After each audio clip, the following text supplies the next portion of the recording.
আমরা আজকে 6 দিন এই গোলা ঢাকাতে অবস্থান করতেছি। আমাদের ন্যায্য দাবি নিয়ে আমাদের 47,000 গ্রাম পুলিশের দাবি, একটা দাবি জাতীয়করণ চাই। আমরা 6,500 টাকা মাসে বেতন পাই, তাও 3 মাস অন্তর অন্তর বেতন দেয়। তার মধ্যে ভাগ করা হয় অর্ধেক সরকার এবং স্থানীয় সরকার মন্ত্রণালয়ের আওতাধীন থাকার কারণে ইউনিয়ন পরিষদ আমাদেরকে অর্ধেক বেতন দেয়। তাও আমরা রীতিমতো ইউনিয়ন পরিষদের বেতন পাই না, ইউনিয়ন পরিষদের আয় থাকে না, এই সমস্ত কথা বলে আমাদেরকে বেতন ঠিকমতো দেয় না। তাই আমরা সময় মতো বেতন পাই না, সময় মতো ঈদ বোনাস হয় না, বেতনও ঠিকমতো পাই না। এইভাবেই আমরা মানবতার জীবনযাপন করতেছি। আমাদের একটাই দাবি, যদি আমাদেরকে জাতীয়করণ করা হয় তাহলে আমরা ছেলেমেলে নিয়ে বাল বাচ্চা নিয়ে একটু ভালোভাবে চলতে পারবো এবং আমাদের যে দায়িত্ব দেওয়া হয়েছে আমরা এই দায়িত্বগুলি আরও সুন্দরভাবে আদায় করতে পারবো এবং আমরা সার্বক্ষণিক আইন শৃঙ্খলায় নিয়োজিত থাকি।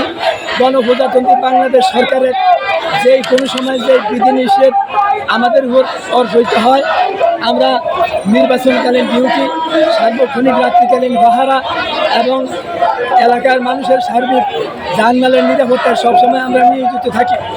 সরকারি আধা সরকারি স্বায়ত্তশাসিত যে কোনো কাজ আমরা সকল গ্রাম পুলিশ করে থাকি। জন্ম নিবন্ধন, মৃত্যু নিবন্ধন এবং সরকারের সম্পূর্ণ বিধিনিষেধ আমরা সবসময় এলাকায় প্রচার করে থাকি এবং বাস্তবায়নের জন্য আমরা সার্বিক সহযোগিতা করি। সেই হিসাবে আমাদেরকে বেতন বৈষম্য করা হয়েছে। আমরা এই বৈষম্য থেকে মুক্তি পেতে চাই।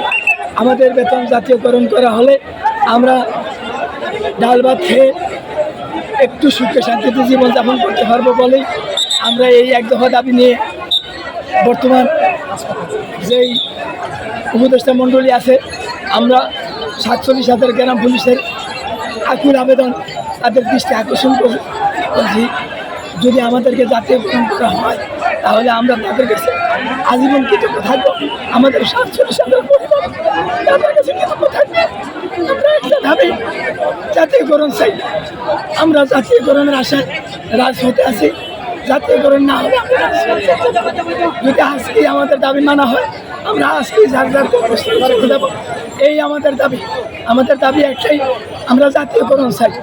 আমাদের 47,000 পরিবারের পক্ষ আমরা খুব কষ্ট করতে আছি।